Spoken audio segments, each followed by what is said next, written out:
We'll get started in just a second. Thank you everybody for joining us. Jasmine has just put in the chat to please introduce yourselves so that we can get to know everybody, kind of like a mini icebreaker, where you're from, hospital-wise, your title.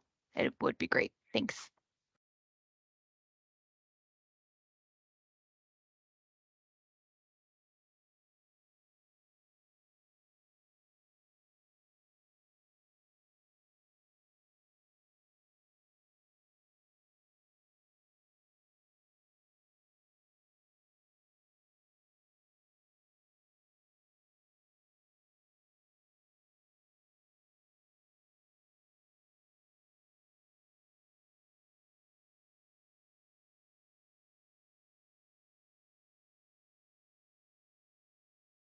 Okay.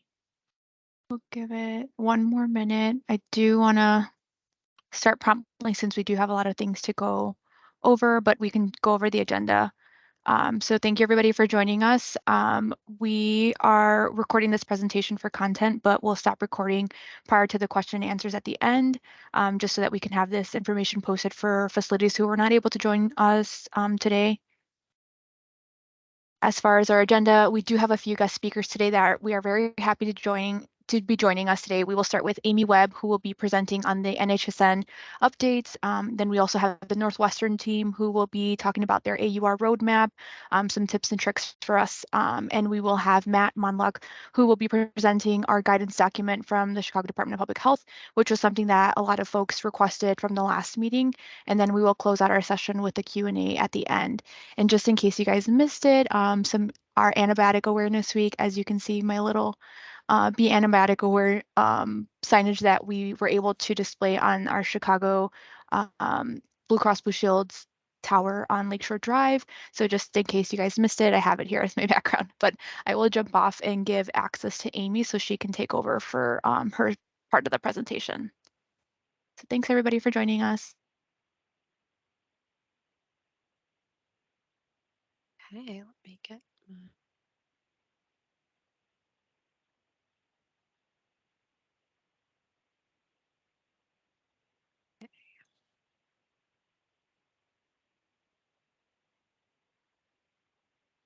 All right. Hi, everyone. I am Amy Webb. I am a senior public health analyst on the NHSN antimicrobial use and resistance module team, and happy to be here today. Thanks for the invite.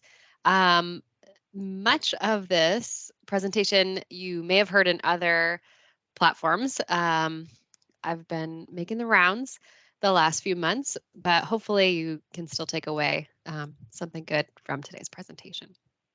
So with that, we'll go ahead and get started. So just a quick agenda, high level, we're going to cover the CMS PI program, of course, talk a little bit about data validation, the 2024 AUR module updates, and then finally the 2022 AU option data report and the CDC's antimicrobial resistance and patient safety portal updates. Okay, so first up, the AUR reporting for the PI program.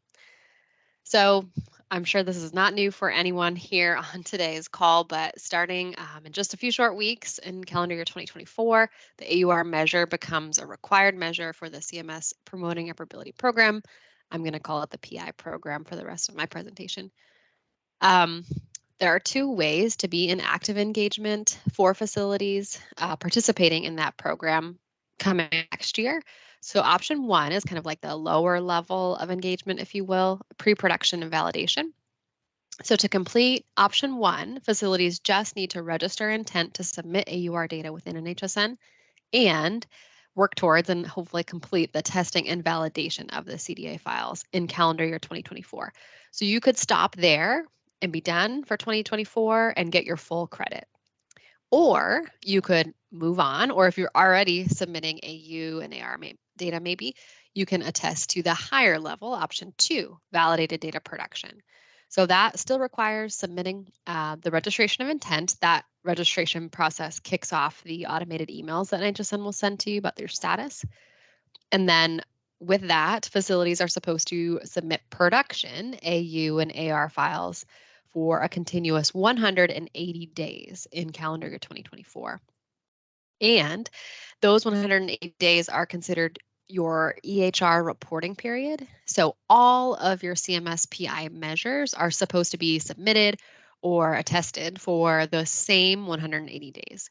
So it's very important that you figure out what your 180-day period is. A lot of folks are getting it confused with the HAI data that are reported quarterly. So the PI program does not have quarterly deadlines. It's a completely separate CMS program, so the deadlines and requirements are separate. So what you need to figure out is your 180-day EHR reporting period for 2024. That's designated by each individual facility. So everybody could have a different EHR reporting period if they wanted. So check internally and figure out what that date is, what that range of dates is for your facility. Just wanted to point out that starting in 2024, facilities can only spend 1 year in option 1. So if in 2024 you claimed option 1, just the registration and testing, then that means in 2025 you have to move to the next level up, the production data. Okay. So we have 3 exclusions for the measure. The first one does not have any patients in the patient care location during the EHR reporting period.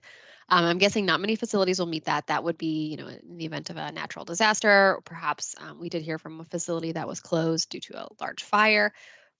So that would qualify for an exclusion.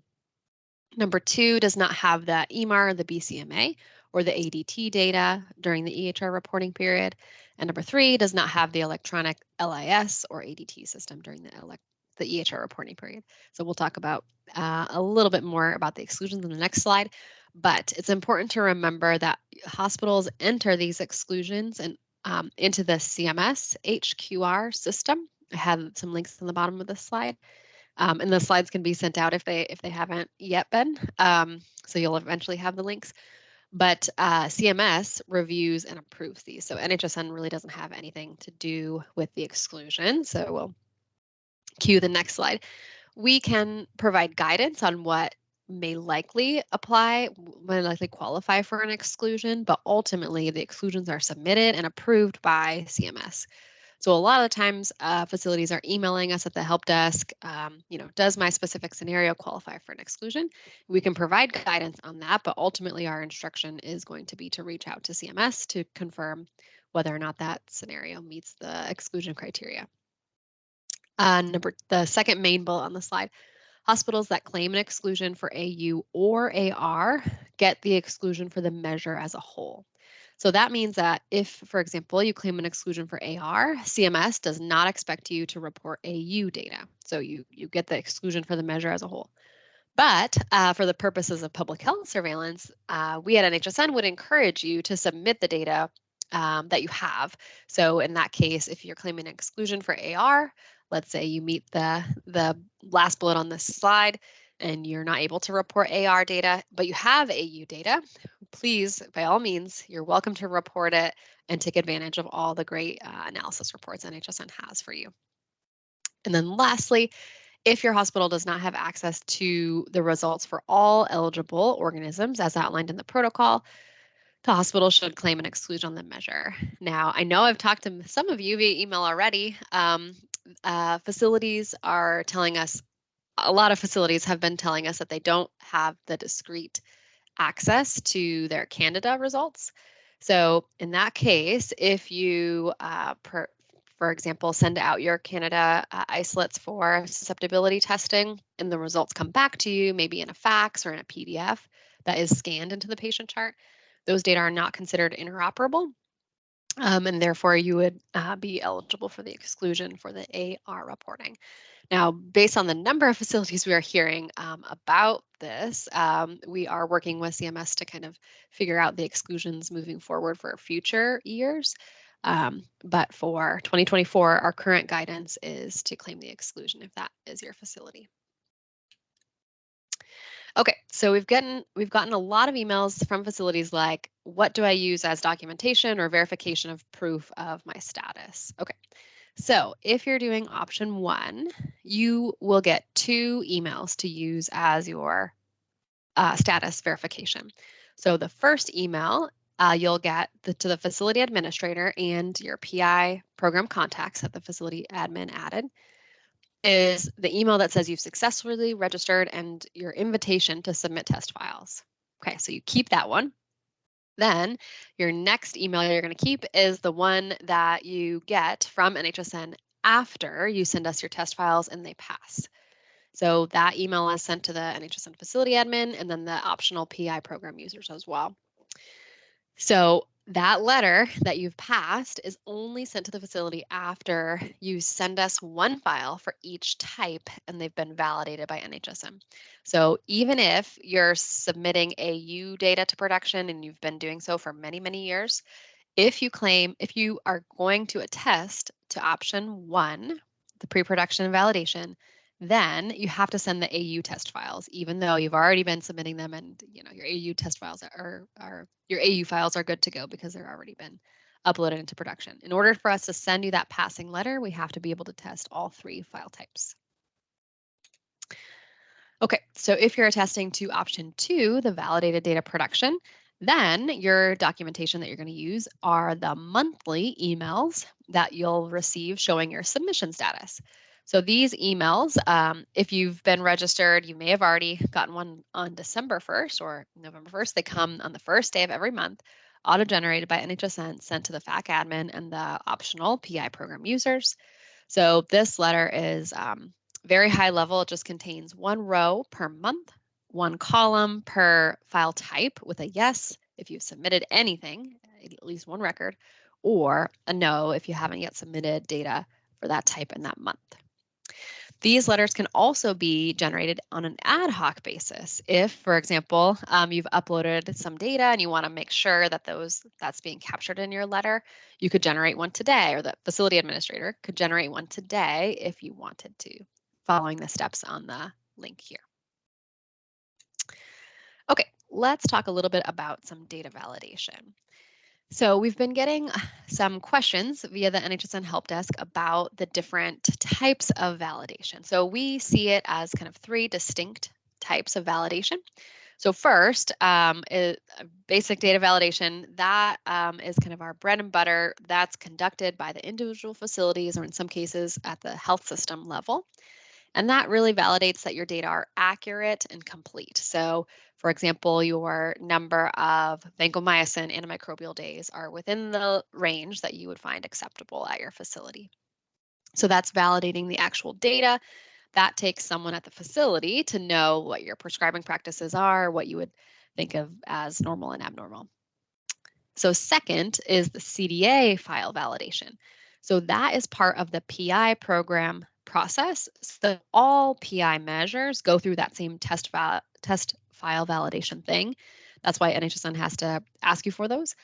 That process, as outlined in number 2 here on the slide, validates that the CDA file passes NHSN business rules, meaning they have the right number of AU drugs in the file, or you have all of the required fields in your AR event file specifically.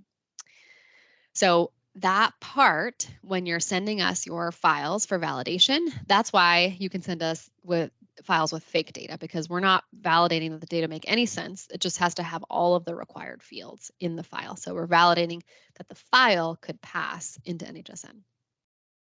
And then lastly, we have vendor software validation, which is also known as a synthetic data set validation. So that's really validating that the vendor software can correctly apply the rules of the AUR protocol. It is required for all vendors, and the vast majority of vendors have already completed validation for both AU and AR.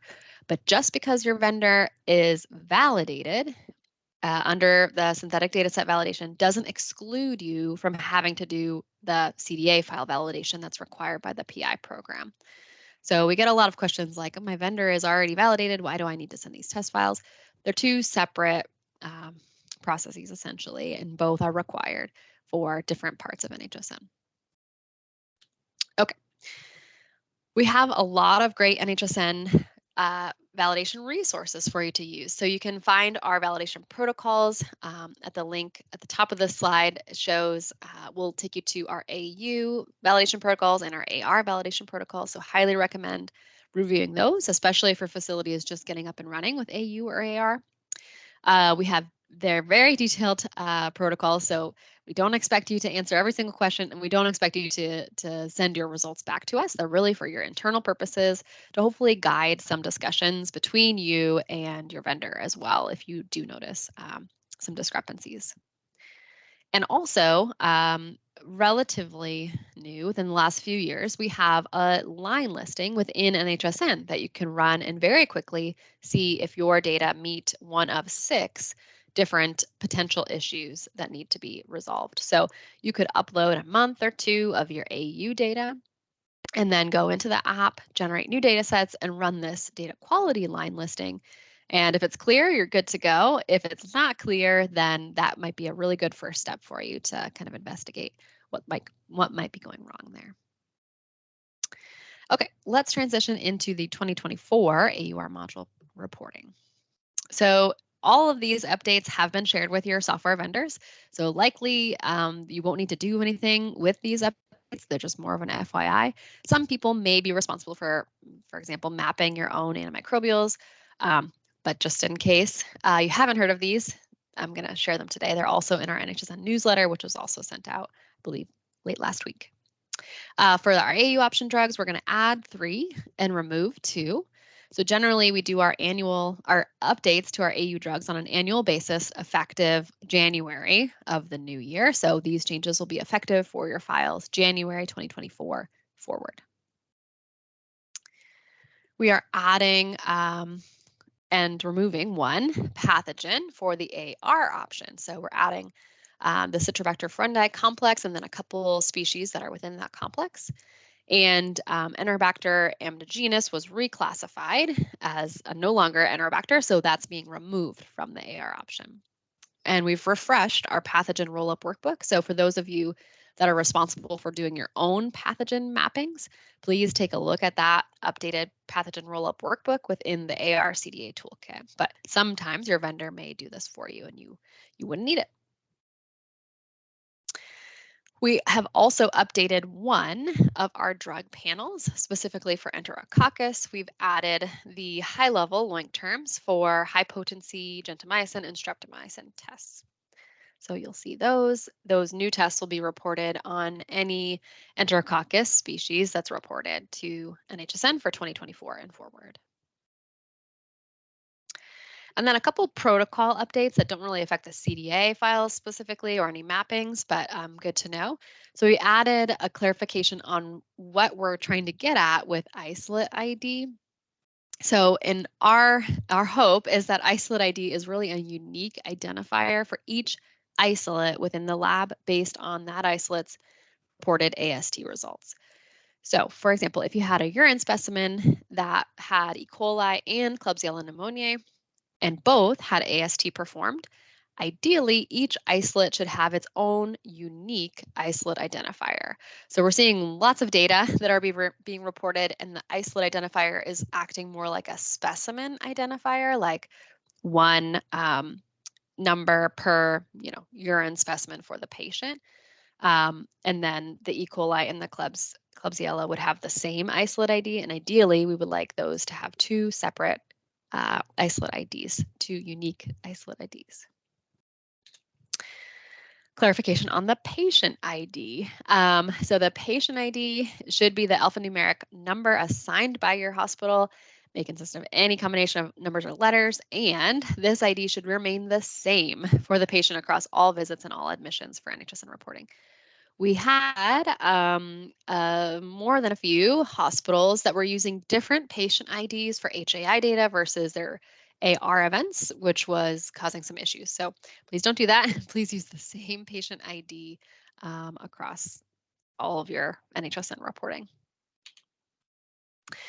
Okay, so we got some questions from vendors about when does an encounter actually start. So we are defining in a AUR protocol that an encounter starts once the patient has been triaged, even if the patient may not have a bed right away. So essentially that starts the counting for the numerators for AR specimens and the AU drugs. And then the denominator is the AR encounters and the AU days present. Largely, this is going to affect your outpatient reporting, specifically for the ED 24-hour observation and pediatric ED. And then lastly, the AR events can only include the final interpretation for the drugs in the panel, and if available, the specific test results for the MIC, E-test, or dysdiffusion tests. And then also specifically for Staph aureus, we allow 2 extra tests, the penicillin binding protein or PBP2A and the PCR-MEC tests. You cannot report tests that are used to only aid in decision making or to generate the final interpretation. So for example, the cefoxitin screen or the inducible clindamycin test. But in the case of those tests, we do want the final interpretation that's provided to the clinician to be reported in the AR event. So, for example, if your lab updated the result for erythromycin based on the result of the inducible clindamycin test, then you should report the changed erythromycin result to us, the same result that was reported to the clinician. So that concludes our 2024 updates, and we'll move on lastly to the 2022 AU data report and the ARPSP. So for those of you that might be newer to NHSN, we have done annual reports for the AU data for the last 3 years now, I believe. So we just recently, last month, released the 2022 AU option data report. Highly recommend checking that out if you haven't seen it yet. It contains a lot of great information, especially distributions for your SARS. So if your SARS, for example, are already lower than 1, but you still would like to kind of see where you fall in the national distribution, you can see the percentile distributions from the 5th to the 95th percentile. If you're looking for example, a SAR target value to use for your task reports, you could use those percentile distributions to help you estimate what might be a good SAR target for your specific scenario. And then the ARPSP, as we call it, is the web page that shows all these data, largely lots of state-based data right now. So you can see kind of how you are stacking up amongst those facilities submitting data for 2022 in your state. And again, right now, we only have AU data on the patient safety portal. There are different AR data on there from the HAIs that you can look at. And eventually, we hope to add AR option data to the portal, but right now it's just AU. So I have the links on this slide. Yeah, highly recommend checking them out. Okay, and lastly, just wanted to highlight some AUR module resources. So the top link on this slide has our website where you can find all of kind of the jumping off point for all of our materials, including the protocol, the data validation, all that kind of stuff. The second link is directly to our AUR trainings, so has a lot of great information for AU reporting, AR reporting, analysis, everything you could think of, hopefully, is on there. And then our newest page, the NHSN CMS requirements page, at the very bottom of that page, we have a lot of great resources, including a very detailed FAQ section, which we're trying to keep updated based on all the questions we've been receiving. And lastly, please join us for our next NHSN office hours focused on the PI program. It'll be January 9th from 1 to 2 Eastern, and you can use this link to register. And with that, I can answer some questions in the chat as other speakers are talking. Otherwise, if we don't get a chance to answer your question today, always feel free to email us at the help desk. And that's all I have. Thank you. Thank you so much, Amy. That was really, really helpful. If you guys have any questions, please, if you want to come off of mute or if you want to drop them in the chat, that would be helpful. And yes, we will be sharing the slides. They will be posted on our HAN website probably by the end of this week. No, Mike, if you want to go ahead and share screen while we have any questions, or Justin, does anybody have any questions for Amy before we get started?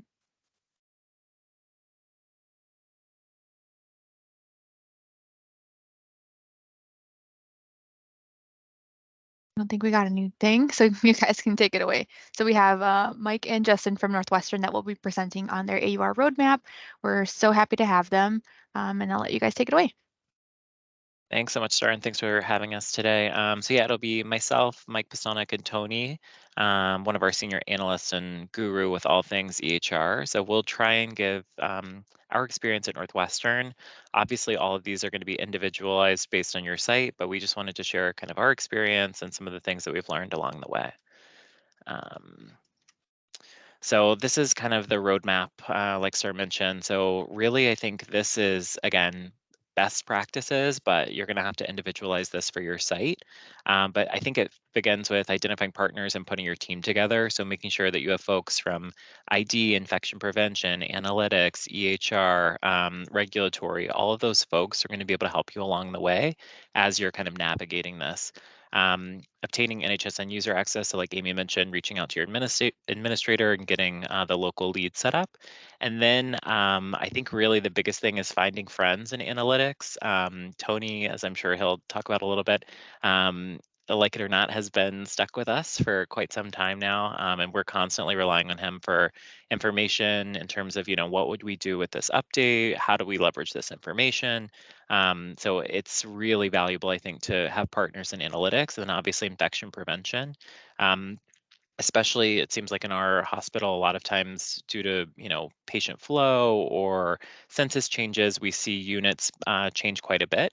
So the mapping of those patients is really important, and making sure you have an updated kind of guide via infection prevention is really important. Also documenting your process so it's reproducible and standardized. So that kind of provides some consistency to make sure that your data is reliable and someone can then repeat it if the responsibility ever gets shared or you're out for some reason. That's something that we've tried to do here at Northwestern. So creating like a kind of checklist. So I started here, I then moved to this report, et cetera. Again, the documentation of that is really important. I think the one thing, especially me, I've only been doing it for about a year now. Mike obviously has a lot more experience doing this, but give yourself grace. So there's going to be a lot of trial and error here. So finding a way to not get too frustrated with NHSN, it's a super powerful and useful tool. And then I think you just getting more experience and getting your feet wet throughout the process will really be helpful. So that trial and error definitely happens. Download the data and upload it routinely in a monthly or semi-monthly batch process. So not waiting, months and months at a time to upload data, because it can be somewhat time consuming. However, if you keep up to date with it, I think it only takes, 15, 20 minutes. So that's been a good practice for us. And then making sure that you're critically reviewing that data to assess if it reflects your practice. So like was mentioned before with the vancomycin use. So does that represent what you see day to day, or at least in the ballpark? And then kind of rinse and repeating this process on a monthly or semi-monthly basis. So that's going to be really useful. And I'll turn it over to Tony to give some insight into kind of what's done with the EHR and really optimizing the functionality there. Thank you, Justin. Our experience, of course, is from more of an Epic perspective, but I imagine a lot of this would be have overlap with other EHR vendors. From our perspective, antimicrobial usage and antimicrobial resistance, while they're always lumped together in this discussion, they are separate reports with distinct workflows in Epic. We had gone live years ago as a big bang, but with the exception of Beaker for laboratory. So it was much easier to use AU out of the box, and it was way easier once we did go live with Beaker later on to implement antimicrobial resistance reporting. I think one of the biggest challenges, and I think Justin alluded to this, was keeping your NHSN identifiers up to date. Just when you have numerous sites, there will be departments coming and going, changing purposes, and it's just you have to stay on top of those updates unless you want to have to correct submission errors for the NHSN. But usually those are pretty easy to work through once you are made aware of those. Otherwise, mapping medication administration routes and MAR actions, looking out for custom med build. With that, the AU reporting, we went live with it. If you have a third party for medication updates, hopefully you get RX norm codes downloaded automatically. With that, there isn't very much configuration you have to do for AU from a med build perspective. If memory serves, I think we had just randomly a gentamicin for NICU that was a custom build that was missing a simple generic med concept, and we were showing 0 usage for that. I know Mike and his team were able to do a gut check and realize that that was something to look into, and we were able to get odds and ends like that resolved. And again, antimicrobial resistance requires a lot of discrete data from your lab system. So we've been working through those, but I think we're coming along with validation. Thank you, Justin. Yeah. Let me know if there's any questions. Yeah, thanks, Tony. We'll have questions at the end if possible. But yeah, and that's another good call out. So working with your lab. So we have a weekly meeting with our lab folks here, and then it seems like, infection prevention is on that, analytics is on it. So again, create some forum where you can work through some of these potential issues to figure out solutions. This is just, again, I know all of you are probably familiar already, but for the AU, the various categories, and then to set the later discussion, really you're looking at the facility level and the department level in terms of your data uploads for AU and AR. And then for AR, looking at the different types of specimens, so invasive versus non-invasive, and that'll determine the look back window as well. So invasive being that 14 days versus non-invasive being the calendar month. So we just wanted to remind everyone of this as Mike goes through a little bit more of a granular discussion of kind of the process for the NHSN upload. So Mike, I'll turn it over to you. Thanks, Justin. I've been working with the NHSN AU for a long time. We started submitting data to the AU prior to going live on Epic, and we were using Theradoc, third-party vendor, to submit AU data for a few years. When we went live on Epic, we transitioned over to Epic for our AU and now AR. When I started doing a NHSN, I did have hair, so you can see what NHSN does to you. But seriously, it's a process that that once you get into the swing of things is not difficult. It can be a little time consuming when particularly when you're submitting AR data, because there's a lot of data that goes into the CDA file, and it takes a while for NHSN to digest it. But overall, once you get into the swing of things, it's not that difficult. So quickly, I'll go through some of the Epic-specific methods of submitting AUR data. And if you're an Epic hospital, this should apply to you. If you're not, there may be some things that you can take away from it, but each individual vendor has their own specific way of doing things. Justin had mentioned there is a facility level and department level reports. Facility level is entire hospital data. So when you get a SAR for the entire hospital, that's based on facility level data. And the reason that he has to be separated out is the way NHSN definitions go and the way the data needs to be parsed out. So this is an example of facility level report for Northwestern Medicine.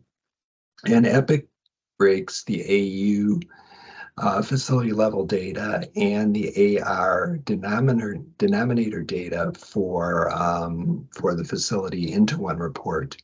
So you submit both from this report screen, and it converts to a CDA file. You save the CDA file on a drive that you can access through NHSN, and then you upload the data.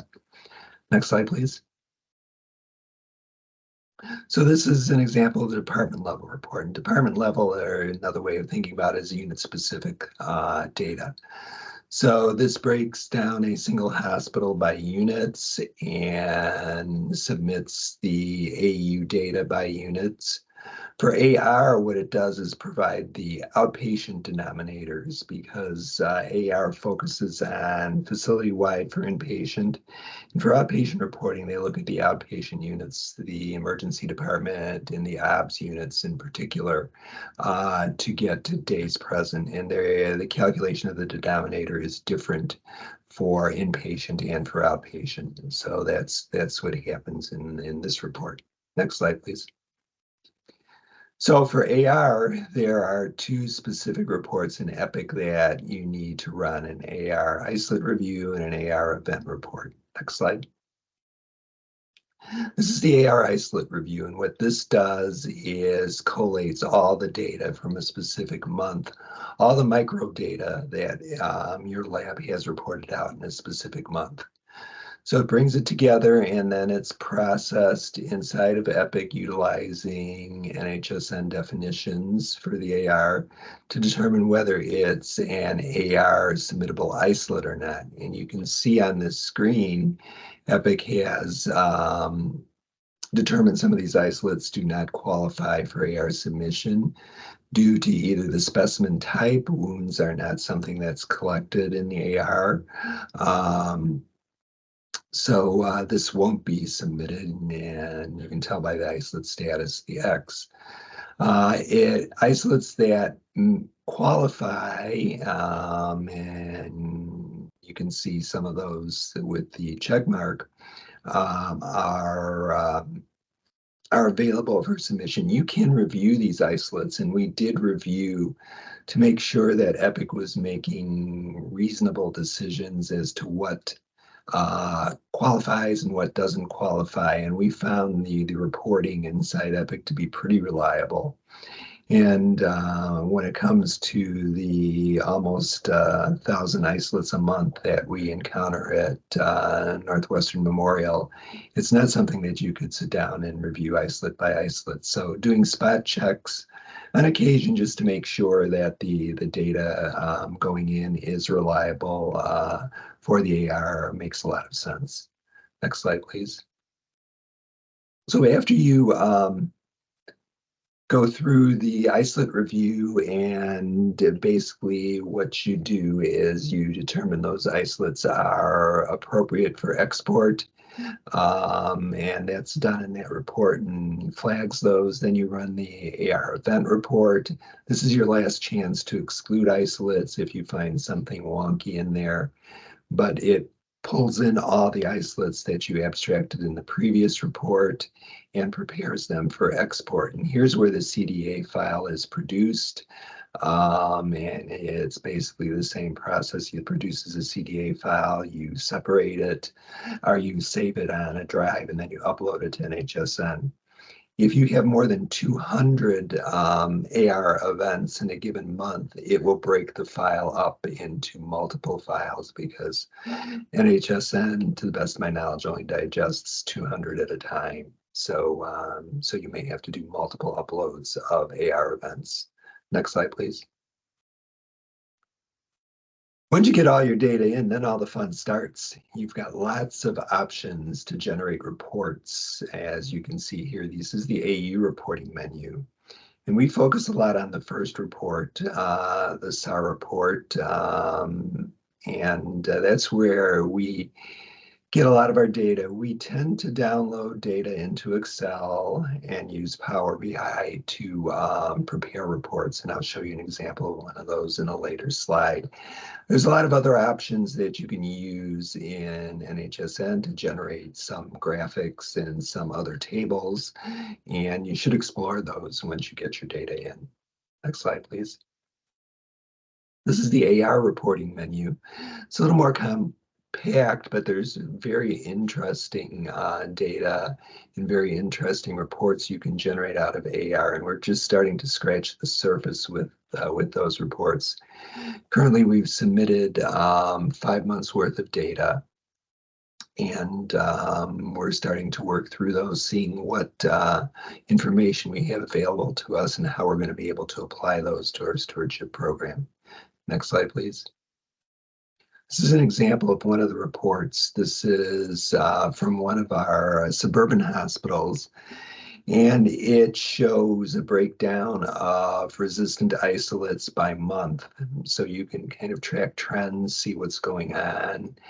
And you could compare, when you're a system like we are, you can compare hospital to hospital and see if there are differences in resistance rates, and then work through some potential reasons why those differences exist. Is it patient mix? What does one hospital have more OB beds, more psych beds than another hospital, which may end up with less antimicrobial resistance? Is one hospital doing more complex procedures? Are they doing neurosurgical procedures? Are they doing cardiac procedures? So this gives you kind of a high level overview of where resistance is, and then you can start digging into finding out why there are differences. And some of it may be antimicrobial use. One of our hospitals has a very, very low resistance rate, and they're also a hospital that, based on AU data, has some of the best utilization characteristics. Whether that's cause and effect, it still remains to be determined, but it does provide some interesting speculation. Next slide, please. You can break this down by unit. You can see the organisms isolated in a specific unit over time, and you can see the stacked bar chart here for one unit in NMH, and how it changes from month to month in terms of what's being isolated on the unit. Next slide, please. And this is an interesting feature of the AR. You can actually produce an antibiogram for AR qualifying isolates. To be able to get a number, you have to have at least 30 isolates of the specific organism. And this is based specifically on the interpretation of lab results, susceptible or resistant. And you can see the number breakdown. It's an easy way to generate an antibiogram. And again, we're just scratching the surface, just looking at this, and haven't decided how we'll be using this.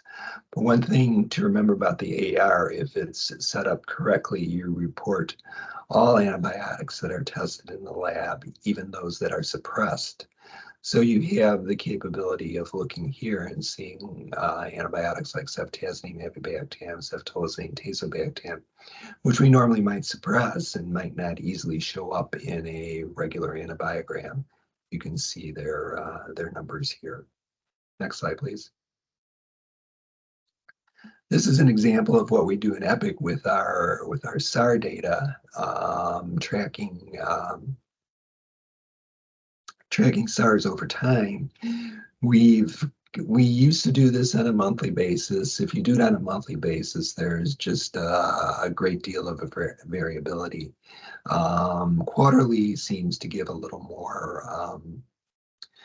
a little better picture of what truly is going on, and you can see if you can see hospital 4 maybe a little more, little higher in antimicrobial use than the other 3 hospitals based on their SAR, and that again gives us some impetus to look into what's going on and might there be something that we can intervene on.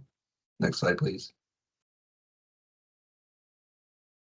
So to sum up best practices, Amy had presented a lot of these resources in her presentation. Definitely encourage you to look into these. It does take some time to get familiar, and it will take you some time reading through these documents to understand everything that's available in the AUR, because it is really very, very data rich, and it really does give your stewardship program a chance to be very data driven. You do need to critically assess the data and make sure that they're valid. So that's something that you should do on a relatively ongoing basis. Again, you can never do 100% validation, but doing spot checks is a good way to go. And the NHSN validation tools are helpful as well.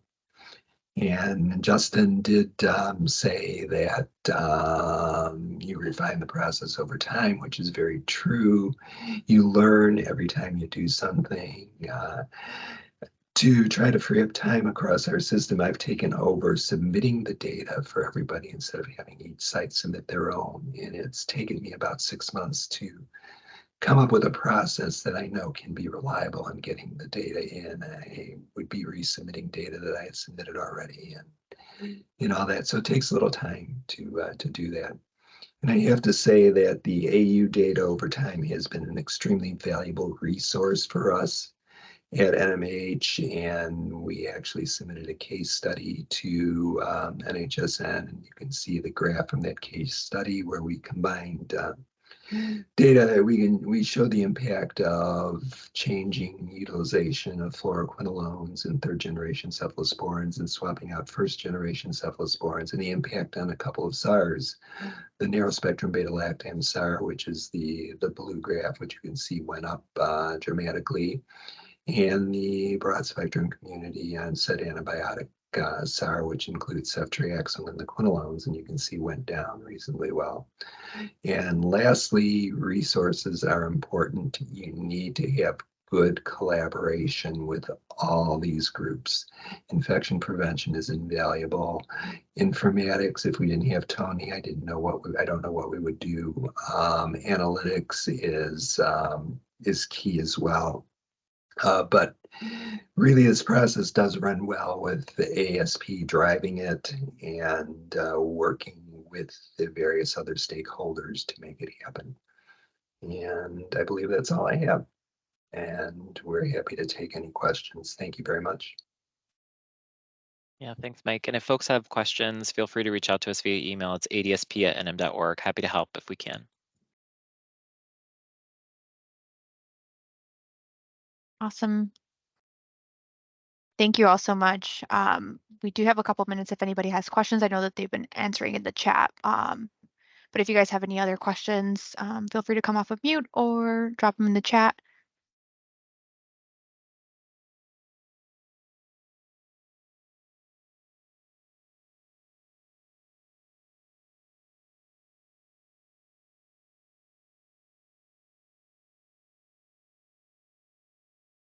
Just going through. Okay.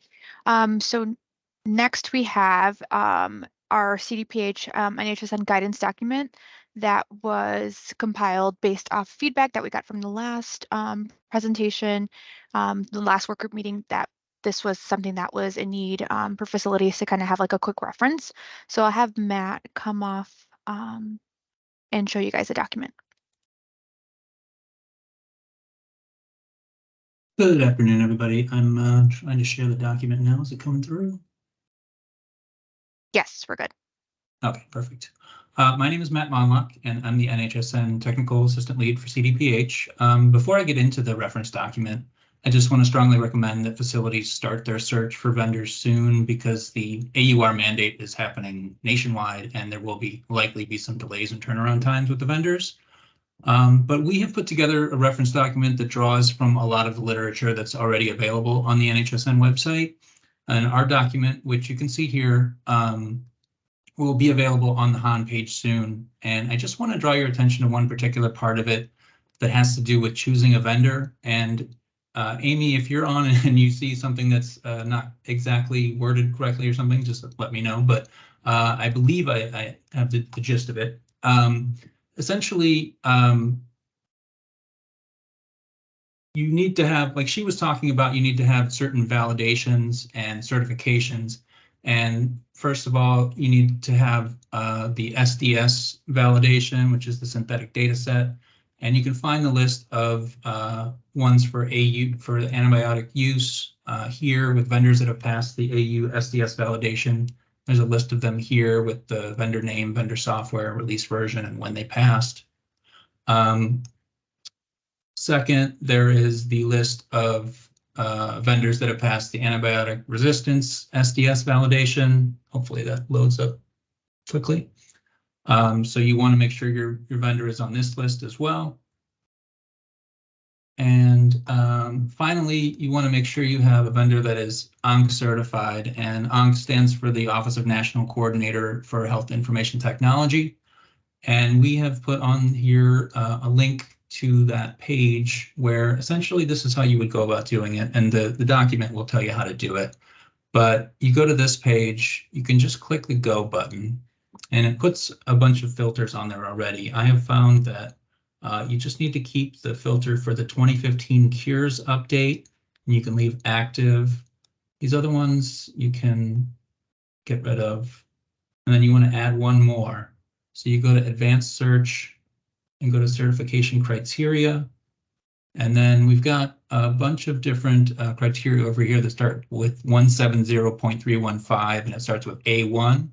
If you just scroll all the way down to F6, you'll see why in a second. So it's F6 is transmission to public health agencies, antimicrobial use, and resistance reporting. So you want to make sure you have that filter checked. So now we've got that filter, the Cures update, and active. So now you have a list of 53 different vendors, the developer, the product, and the version number that are certified by the Office of the National Coordinator for Health Information Technology.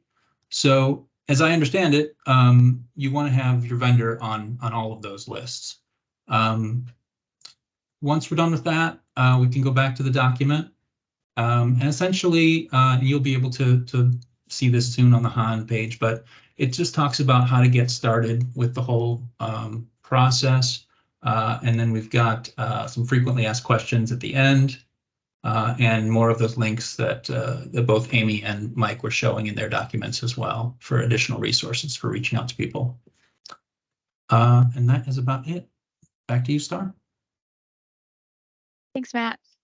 I'm just gonna pop back in.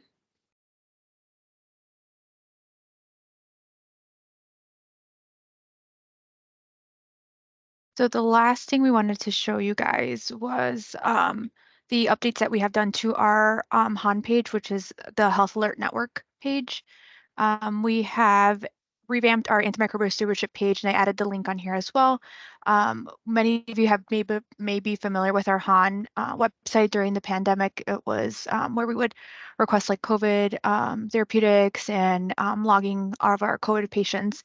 We have made some changes to our stewardship page, and I wanted to point out some of the resources that we have for facilities. We've also uploaded the slides and recordings under our webinar tab. As you can see from previous recordings, we will be adding this recording and slides probably by the end of this week. And we want to just make sure that you guys are signing up for our HAN alerts, so that way you can receive alerts to your email when we have events that are being hosted, as you can see in like our upcoming events section that we have as well.